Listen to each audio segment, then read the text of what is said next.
Hello, everybody, and welcome back to Economics and Comics. I'm Bill, your host, Mr. Sicko, and this is Joel Massey from GoneWithTheTwins.com, right there. If you want to check them out and their .com, they have reviews on everything. We're going to be talking about the Joker tonight. Before we, but hi, Mother Goose, how you doing? And this is live, so. If you don't want to know spoilers, leave, because there are a lot. I mean, there are a lot. And I guess we can kind of give our opinions. Well, we'll go there. Yeah. Stuff, before we begin, I just wanted to say at comicselitecomics.com right now, I have a 15% off coupon. There's a website. And over there, it's Econ for 15% off. It's not going to last forever, and it's for these two covers right here. The Bianchi, You're the Joker, or Joker, You're the Villain cover, and the Kincaid over there. I would definitely use those while you have the chance. Okay. So, I guess we'll get into it, but, I mean, some of the main questions about this movie, I think. Well, for me, I would be curious, did it live up to the hype? Because you went in expecting greatness. I did. And I tried to go in expecting as little as possible, which is tough. Because and you're trained to kind of do that. And stay unfortunately, numb. And normally I try and avoid trailers like the plague. But this movie, I ended up seeing several trailers for it. Yeah, and they were everywhere. And I'll say that I'm glad that the trailers are deceptive. What they were. Well, they're deceptive because the trailers make it look like it's just about a guy who gets beat up for 2 hours. And that's really not that. I mean, that's like the first 10 minutes. Most of the trailers were the first couple minutes. Yeah. Which is good. There's a lot more to the movie than what the trailers would have you believe. And I guess some of the other questions are, not just the hype, but is Joaquin Phoenix going to do a good job on the Joker? And the other things is, how are they going to do an origin story of the Joker? We have so many different origins. Yeah, well, in The Dark Knight, they kind of skirted doing an origin at all, and just. But and like we were talking about that, but the thing about the Joker is no one knows who he is really, and that's the whole thing about it. But they answer those questions in this movie, at least for this version. Yeah, they give him a name. It's amazing. The spoilers on this. So again, if you don't want to hear, at least amazing to me, if you don't want to hear these spoilers, leave. I'm being straight with you right now. We've been on for 2 minutes, 3 minutes. I'm done. We're going to start talking about it. So why don't you start the movie off? This is one of those movies that I think you really can't go into it knowing nothing. Because if you don't know who the Joker is, if you are not familiar with the kind of Batman world, the Gotham City, it's going to be very difficult to get into this film. And the reason is it is the origin of a villain specifically and only. No heroes show up. So it's a very ambitious and complex task that the filmmakers are trying to do here, and that is to get you to connect with a psychopath, with a mentally unstable villain.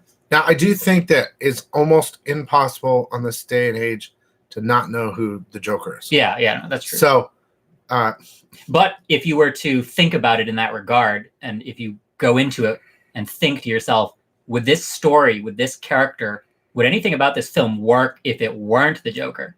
It's an interesting thing to think about. In regard to that, let's pretend the Joker. Well, we haven't even talked about movies. Yeah, you can go ahead and do a synopsis. We'll just pretend. I'll let you because you're better at that. But if let's just say it wasn't the Joker, it was just a movie about a guy with mental health problems killing people. Yeah. And essentially winning. Point. Yeah, the bad guy wins. I think it would still do well. That's my personal view because of the time we're in right now. And this is a very touchy subject, and I think that's why this movie is going to be so crazy, is because, I mean, they're dealing with mental illness and murder, Yeah. And all those things, anarchy, and I think what really helps is of course, Joaquin Phoenix's performance. He really embodies this character. Let's start right there. Before we even tell you about the story, dude, he kills it. Yeah. Okay? This is so hard. Judy Radin. Okay. No, Judy. Okay. So he's my favorite Joker. So that's a bold statement. Crazy. I mean, look, we all have our favorite Joker. Heath Ledger. He was great. He was too young. If you really think about it, Joker's older than Batman. Jack Nicholson was older, which makes more sense.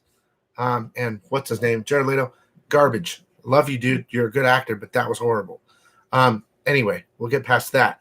So in this one, Joaquin Phoenix I cannot believe it. And yes, it's too much for kids. I will tell you right now. It's very do not dark, take kids. Very violent. Do not take kids. Please do not take kids. Okay? Well, if they're too young, they won't get it. And you don't want that stuff in their head. Yeah, it's kind of disturbing for sure. This movie is... Look, let's just get going. I mean, we're going to be talking this for a while because it's such an important movie to me, at least. And I think it's going to make waves for other reasons in the society today. But, for instance, it starts off with him. We'll go ahead and start a little bit. Joaquin Phoenix is Arthur Fleck. His name's Arthur Fleck. That's the Joker's name. And he is a struggling clown. He works for an agency that hires clowns to do shows and whatnot. He is... it's basically he has to see a social worker once a week because he was just recently released from a mental hospital. Most likely Arkham Asylum, because that's the only mental... Well, but he goes there later and he doesn't act like he's familiar with it. So it's probably a different place. Well, I think there's a part where it says, oh, you are familiar with it. We'll get there. Okay. But yeah, so it's introducing him so as like a street performer clown. Like, guys that spin the things out it.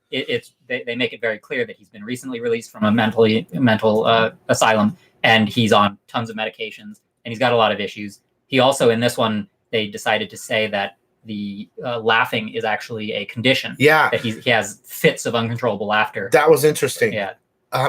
So he's on a bus. You've seen the scene in the previous where he's looking at the kid, he's like, making faces. And the mom's like, stop that. And he just starts uncontrollably laughing. So what they don't show you is he hands a card to him, and you read the card and it says, please, I have a condition where I can't stop laughing. Blah, blah, blah, blah, blah. Return this card. So he's got a condition. Yeah. Which is an interesting new aspect, I think, that they threw into this. And it's a painful one. Like his acting, he's like almost out of breath, because he can't stop. His laughter is painful, which is interesting. You got that right from that. So, well, it also surfaces at very inconvenient times. When he tries to talk to a girl or when he tries to do a stand-up routine. He's aspiring stand-up comedian. So. It's almost like maybe a Tourettes type of... Yeah, a little bit maybe. Like uncontrollable, but to a point where it ends up going away. I mean, it's about a minute. And they're all different laughs, man. It's crazy. But anyway, so he lives at home with his mother. Yeah, like a Psycho or something. Yeah, a little bit. Yeah, a little bit like Psycho. Take care of your mama. Yeah. And she is also... it's later revealed that she's also been released from Arkham Asylum, as she's had mental problems as well. So she keeps saying, look, Thomas Wayne, Batman's dad, he'll help us, all the previous employees. He helps. If he saw us in this poor condition living here, he would help me. I used to work for him, So she's sending him letters every day. Thomas Wayne, sending him letters. And there's never a response. Arthur, the Joker, is, stop sending him letters. Stuff. This is ridiculous. He won't help us. And there's like a rise in the society where they're starting to not like the political people. Yeah, in the background, people. Gotham is steadily going downhill. There's a garbage strike, so garbage is piling up in the cities. They start, which could be connected to mafia. Yeah, they're starting to make jokes about how rats are infesting the city, and now there's super rats and whatnot. So yeah, the city is slowly going downhill, and at this same time period, Arthur Fleck is fired from his job. So basically what happens is, at the job, he's not supposed to have a gun. One of his employees gives him a gun, one of his partners. One of the other clowns. He gets beat up by a bunch of kids and they take the sign, his little flip sign. So it says, here, protect yourself. And, he goes, I'm not allowed to have this. Because he's getting meds and stuff for being, they don't go too deep into it. Yeah. But something happened where it was in an asylum. Noted that all of the other clown employees are uncomfortable with him. Well, yeah, because he's weird. He doesn't fit in. This is another thing that's very interesting about this movie is that the time period of this, the fact that they busted out with it right now, with people that have mental illness and aren't getting help or aren't being listened to, and they act out in regard to shootings. And I mean, the time period is this movie is going to be crazy because of the time period. Yeah, I think they're talking about mental illness. It's having a lot of issues with protests even against the film and whatnot. But it's going to be a divisive film for sure. So yeah, so he isn't on the job at a hospital dancing, and the gun drops out, and so he gets fired because he had a gun, and his life starts. Plus, the social work, they don't give the money anymore for the social work, so he doesn't get his meds. He doesn't get his meds. He has to stop seeing the social worker. So no meds, fired. I mean, it's piling up, and he's already kind of crazy as it is. You feel for him though. They want you to feel for him. That's what's so interesting about this movie is that it is very different. And they've done this sort of thing in other movies.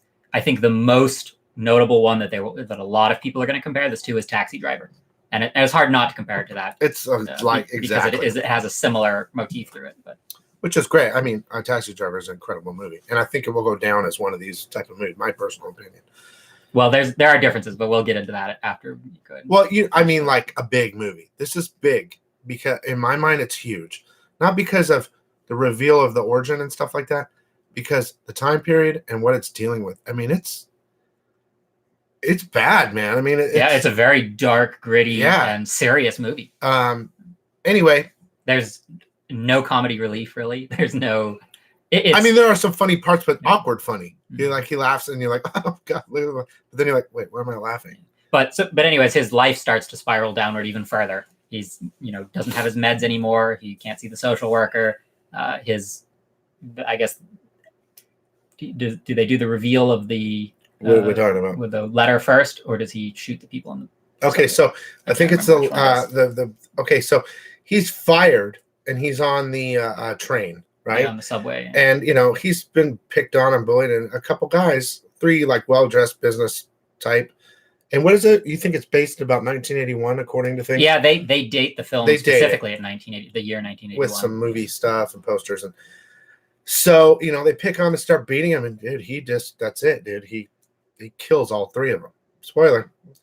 And the spoilers are going to get worse, guys. I mean, I'm telling you, big spoilers. Like, finally, relief. I know what's really going on, at least in this version of the Joker. So again, leave if you don't want to hear this, because to me it made a big deal. Yeah. So we're not there yet, but we're getting there. So if you don't want to know about your heroes and cameos and stuff, look, there's only one hero, and it's the Joker. Okay, but yeah, there are some things. So anyway, they're after this guy that they think he had a Joker mask. The police are after this guy that killed him. Turns out this guy worked with Thomas Wayne, Batman's dad, right? And Thomas Wayne's probably about 6 months before his parents get killed, Bruce Wayne. So you see Alfred, you see Bruce, you see Thomas Wayne, you see his wife, but these 3 guys worked for Thomas Wayne. They were business guys, but they were pricks. They were picking on this guy. So it's almost like a release when he kills those people. He's released. They go into that saying it's a vigilante thing because these 3 guys were not good people. So, it starts to get to the point where the public idolizes this vigilante clown mask killer because they're tired of the Gotham is suffering. Mm-hmm. It's dirty streets. People are poor, and there's only it's like the world now. I mean, not as bad. Gotham's always been bad, but it's like the beginning origin of Gotham's fall. It truly is. So anyway, he starts doing. He has a romantic interest in a girl.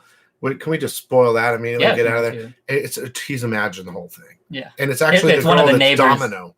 Yeah, it's Zazie Beetz, I believe, who's lives a few doors down, and he has kind of this imagined romantic relationship. Yeah, he thinks he goes on dates with her and stuff, but it's all fictitious. And like she watches him do a comedy routine and stuff like that. And he's actually alone because they do go back and show her not being there at all. No, it's completely in his own mind. But at the same time, but that's also one of those reveals where now you start to think, what else isn't real? It almost has from that point on, it has a bit of a fairy tale vibe to it because you just don't know which things he's invented and which things are real. So, I think that makes it interesting.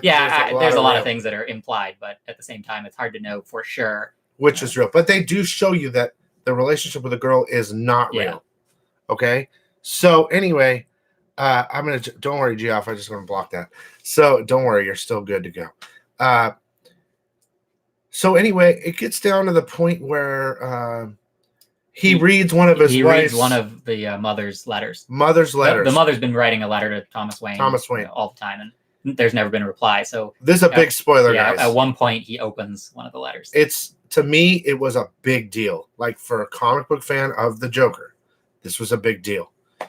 I'll let you say it, dude. So in the letter, the reason she keeps writing him is the Thomas Wayne is because supposedly they were in an affair, and Arthur Fleck is Arthur Wayne, dude. Yeah, is Arthur Wayne. The Joker is Thomas Wayne's son, dude. Yeah. Oh my God, when that happened, I looked at Joel and I'm like, oh my God. Of course, they won't look at me because they're very professional. But I'm like, dude, oh my God. To me, I was like, oh my God, dude, this makes total sense. The whole rest of everything makes sense.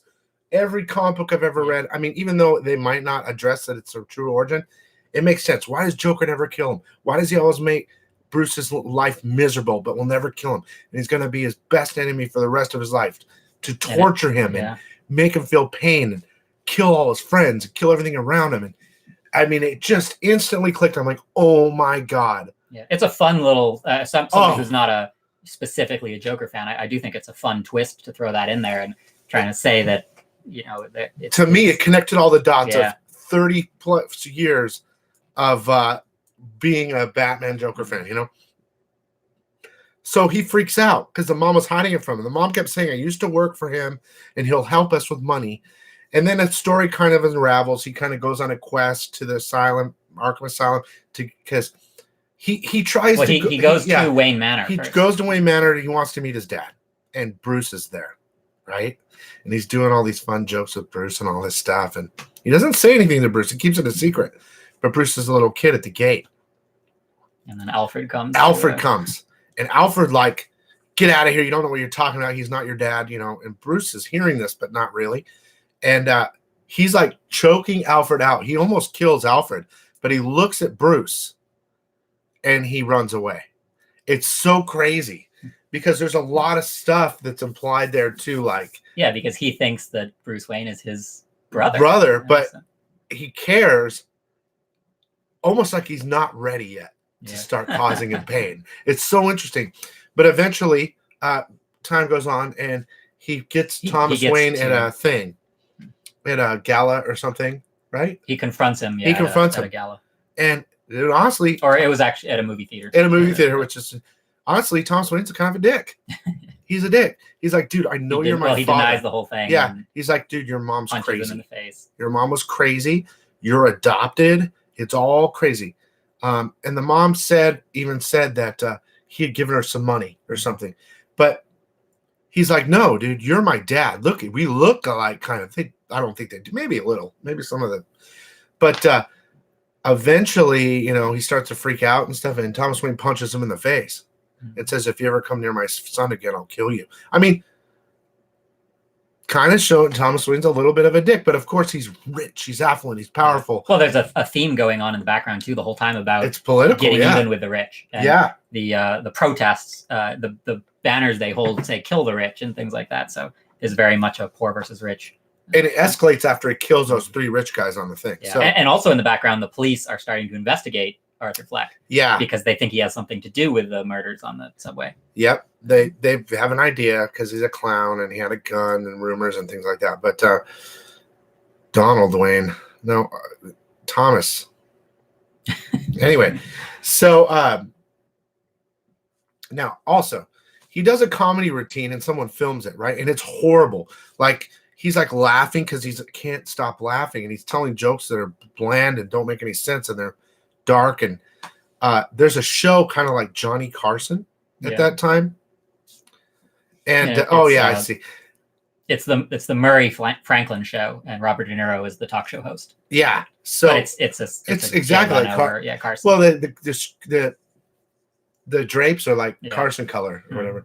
Anyway, they get a clip of him, right, and he always wanted to be on the show, right, and they show it on their show. Like making fun of him, And he's like, oh, and it just adds on to all the stuff, you know. And they, I hope I'm not skipping too far because this is like a whole separate part. Yeah. They reach out to him and say, we want you to be on the show, just to make more fun of him, you know. But he's so excited, you know. So he's running from the cops. Yeah, but and also I can't remember. It's a little bit right before this. I think he goes to Arkham Asylum to get that's the records about his mother because he wants to know what the deal is. Yeah, if she was mentally insane or if she was telling the truth or whatnot. So at approximately the same time, the police are looking for him and end up going to the mother. And when they interrogate the mother, she has a stroke, and so now she's in the hospital. Yes, so he goes to Arkham Asylum and gets the paperwork to see that he was in fact adopted, and so that's okay. So the paperwork says he was adopted and his mom wasn't in an asylum. Okay, and he grabs it and runs because they weren't going to give it to him because they realized he was a son. He grabs it and runs and he reads it more, and it's kind of implicating that him and his mom were abused, and it kept saying, what was her name again? Fleck, or what's her first name? Oh, Penny Fleck. Penny Fleck, his mom, was, and there's articles in it, was letting her and her son get abused by his stepdad or whatever. Mm-hmm. Like she was letting them get beat. I mean, they're getting beat and abused. And it also says he's adopted, but it says unknown. Right? Like, honestly, the way I look at it is he fixed it. Thomas Wayne fixed it. He fired her. They had a baby. He fixed it, paid her off, and then put her in an insane asylum too, with news articles and things. To me, they heavily implied that he was, in fact, the bastard child of Thomas Wayne. He is. I mean, in my mind, dude, he's still the... I think they purposely tried to throw a little confusion in there just to make you not 100% certain, but in my mind, that's what they're implying. Well, they verify at the end. So, very close to the end. So he's reading it, and he's like, my God, you know, I think he might have had some they don't show flashbacks, but I think he was remembering it because then he was put in an asylum for other reasons and stuff like that. Anyway. Another big spoiler, he then goes and kills his mother. Yes. So he goes to the hospital, and this is like, he said, and this is the famous line, I realized that my life is a tragedy, but it's actually a comedy. It's actually a comedy. And he puts a pill on her and puts her to, I mean, it's dark, dude. No, it's dark, but you're still like, it's so weird because I feel very uncomfortable because a lot of things have happened in my life recently that tendencies with some friends and things like that. And it makes me uncomfortable because a lot of it brought it back, just was at a funeral and stuff like that. But at the same time, well, I feel like I'm dark, bro. Like, I think there's something. But that's what the movie's trying to do. It is trying to make you connect with this villain. You can't even really call him an anti-hero. He's a villain. He's a murderous psychopath. So it's fascinating that the filmmakers are tackling this and trying to get you to connect or sympathize with this character. And I think that's going to be the struggle. Half the audience will be able to, half the audience won't. And no, Batman doesn't show up in this movie. There's no superhero. It's nothing like a typical comic book movie. There's no comedy. There's no action. There's no superheroes. So I think that's the hurdle. Some people will get into it and really enjoy it. Some people will not be able to. And obviously you were able to. I mean, you're a huge Joker fan. Here's the battle I have, okay? Like, I'm a great guy. I think I'm a great guy. I'm kind and stuff like that. But I think I'm crazy too. And this depiction of the Joker, dude, I thought it was brilliant. Like, it's so dark in the wrong time in our society, and it's about mental illness and psychopathic killers, and so dark, but I absolutely loved it. And it's just very conflicting with my certain timing right now in my life. And it's like, was there something wrong with me? And I don't think there is. I just think that for me, so many things hit home in regard to the comic book world and our current world and people with, whatever. I don't know. I absolutely loved it. I mean, I wanted to stand up and cheer, but I didn't want people to look at me and go, okay, that dude's nuts. But for me, I mean, everything connected to that. Let's finish the storyline. So he kills his mom, kills a couple other people, and not to do everything. And then he eventually gets to go on this Murray show. Franklin show, yeah, because they want him on the show to mess him up. But he has in his, I believe, like he fantasizes about going on this show and then killing himself. In a way, it's kind of implied. He's not really portrayed as suicidal, but I guess his grand plan is to basically get noticed on this show. But all his activity before that, I mean, he's in the newspaper now, and he's creating chaos in Gotham. Gotham is starting to crumble. Yeah, and the protests are getting wilder. Politicians, everybody's wearing clown masks. Yeah, it's really. So he goes on this live TV, and in his apartment says, "Can you introduce me as Joker?" And he's like, "Whatever you want, man." So they bring him out, and dude, I'm telling you, he's all messed up and confused this whole movie, right? And another thing I know this is going long, but this is important to me. The first 30 minutes of the movie, I was on the edge I was uncomfortable because the camera work and everything. I mean, there's a giant theater and it's his head, like face shots. He does such a good job to portray a mentally disturbed person, I guess is the only, I don't know, a person with a lot of conflict, depression.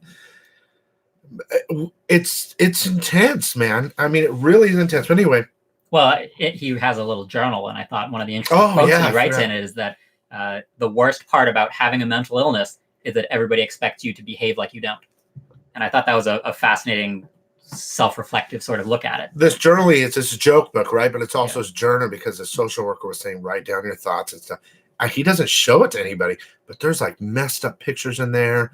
Like there wasn't even a scene where he's writing a joke, right? And he stopped. Did you notice he switched hands?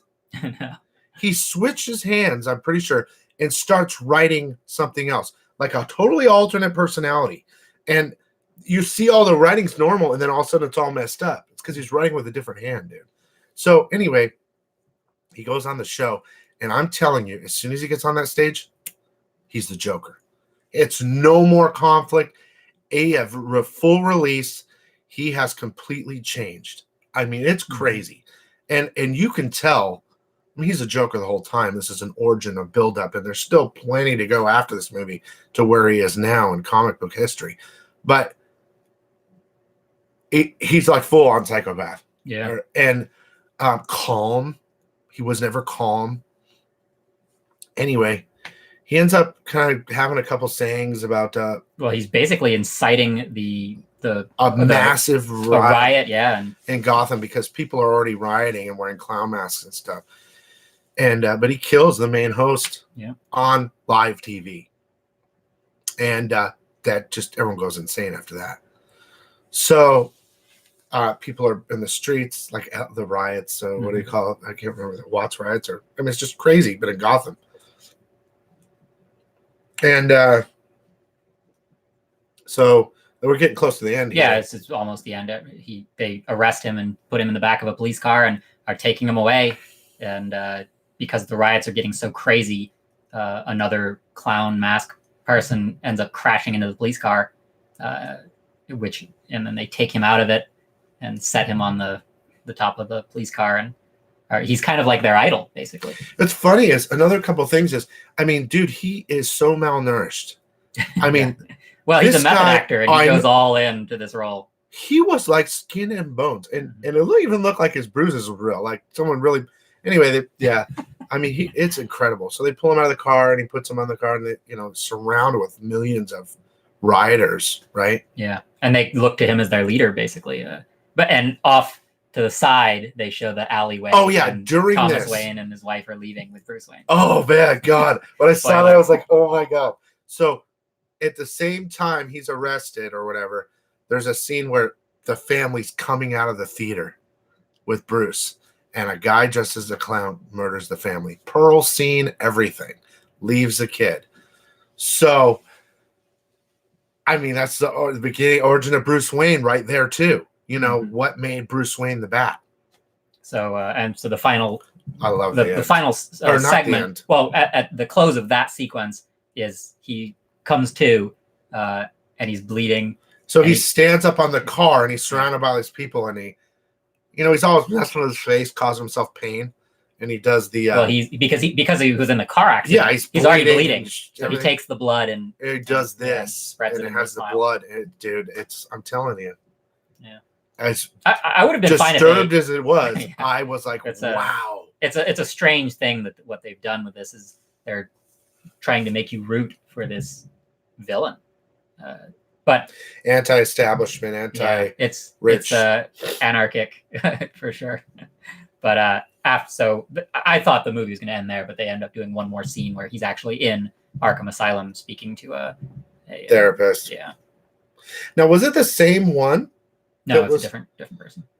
So, you know, he's just sitting there laughing, man. He's just sitting, just like a classic Arkham Asylum being interviewed. He's sitting there laughing. And she says, you know, what are you laughing at? And he says, oh, I was thinking of a joke.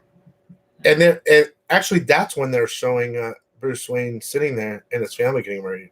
They flash back to that. They flash back to it. And I think the joke he's thinking is that I'm going to torture his own... But here's my art. I'm going to torture Batman forever, or Bruce Wayne forever.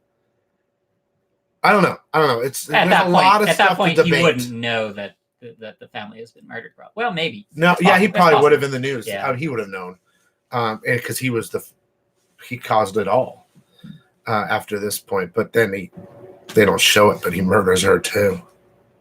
And I mean, he's fully free. I mean, free of all its, I guess, free. It's a complete transformation. At the end of this movie, he is the Joker that we all know as far as the completely murderous psychopath. So a lot of people are saying, let's kind of answer there. I think we've kind of covered the whole thing. So how do y'all rank this among all DC movies? We had a conversation about this in the car. And it sounds like they left it open for a sequel. I guess they could, but I personally believe this is a one-off. Yeah, they're not going to do another movie where Joker is the main character. The origin. And if anything, they'll do a Batman movie where he is the villain. Dude, if this movie makes $1 billion, okay, or billions, maybe they'll do it. Yeah, it's all about money. It's tough though because without for me, it felt very much like the first piece of something. Because now we know that this villain, how he came about, he's there at the end of the movie. Now I want to see, well, who's going to come battle him? Well, here's the problem. To me, this first piece never happened. In the last 30, 40 years, there was never this first piece. This is a true origin. All these different Joker movies, they're all fine. All the different Jokers. I love Heath Ledger, but he was great as the diabolical, smart Joker. I loved him, but he was too young. Like, in comic books, again, we're talking about this over again. Joker's always a little bit older than him, and there's this weird connection, and it answers all that. So I wanted to say something else in regard to DC movies. You do not see DC at all until the end, like the very last scene after all the credits and everything. You see a DC label. They're honestly, I believe, trying to distance themselves from this movie because it is so dark. They don't want. I would think they don't want to. People love the Joker. Yeah. But this is not the comic book type of Joker everybody's used to. I think it is. This is they're making it as realistic as possible.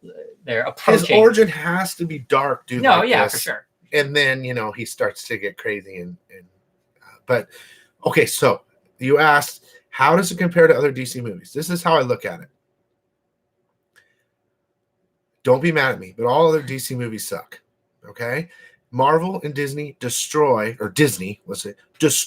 new DC movie out. Wonder Woman's great. Yeah, we all agree, except for the ending and all these things, if we're being true here.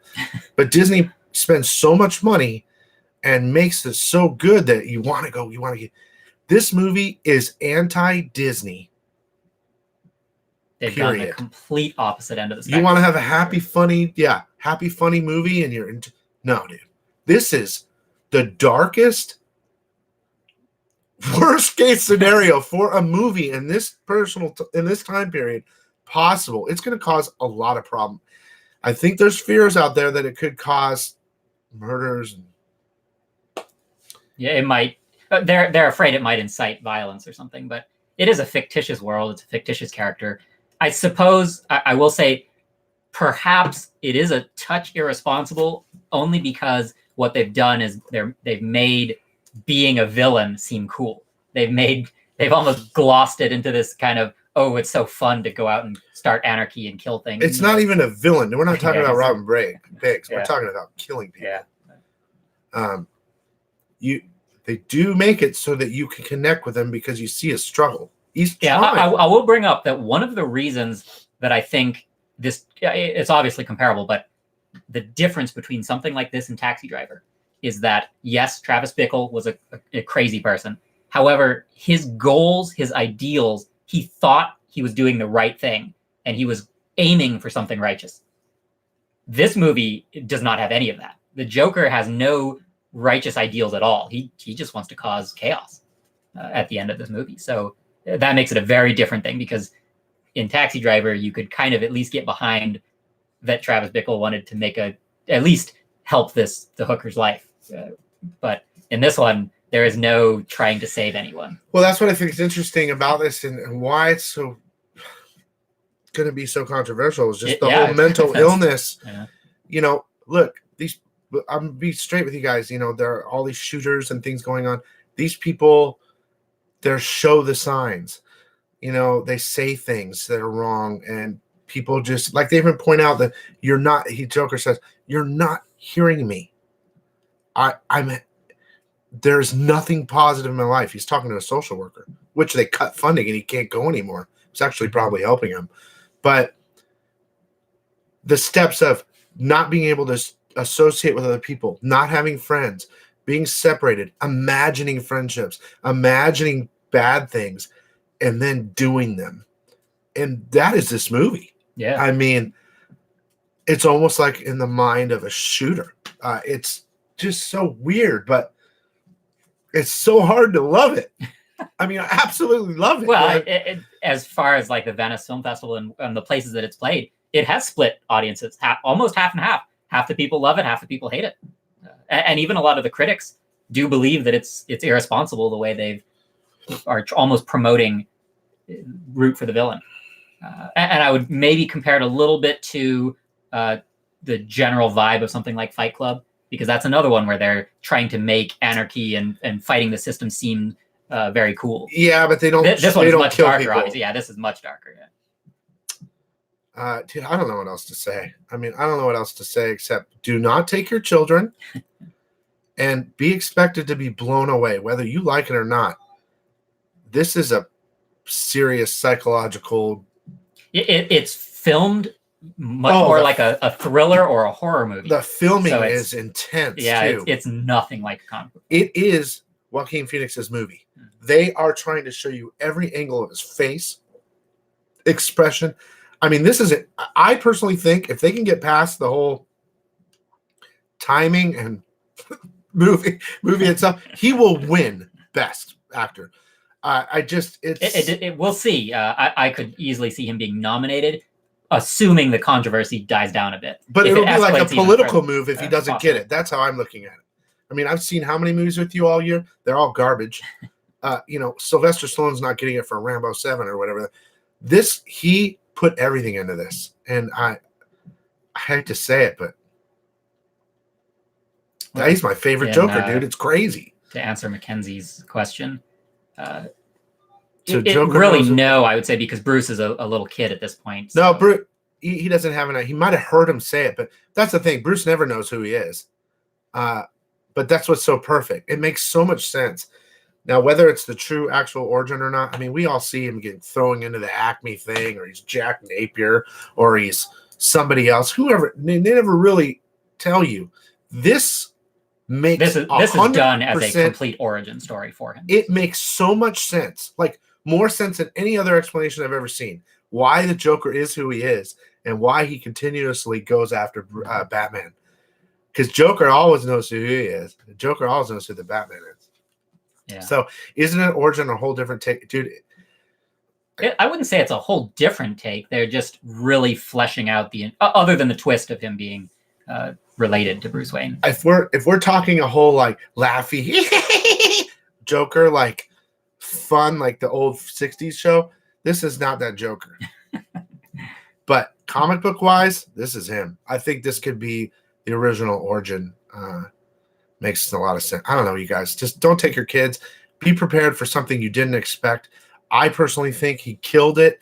It lived up to my expectations, and it actually made me feel weird at the end. So I guess that's everything I've seen this year has been poop compared to this. I'm going to give it a 10. It's just, and not just because I'm a Joker fan, because it's pushing the lines of everything that's going on in society right now. And the fact that they did it is insane. That's just, it's definitely a strange bit of social commentary. The people are going to be talking about it. They've already been talking about it, but after it comes out, oh my gosh, I don't know what's going to happen. It'll be interesting to see. It'll also be very interesting to see what they do with this character moving forward.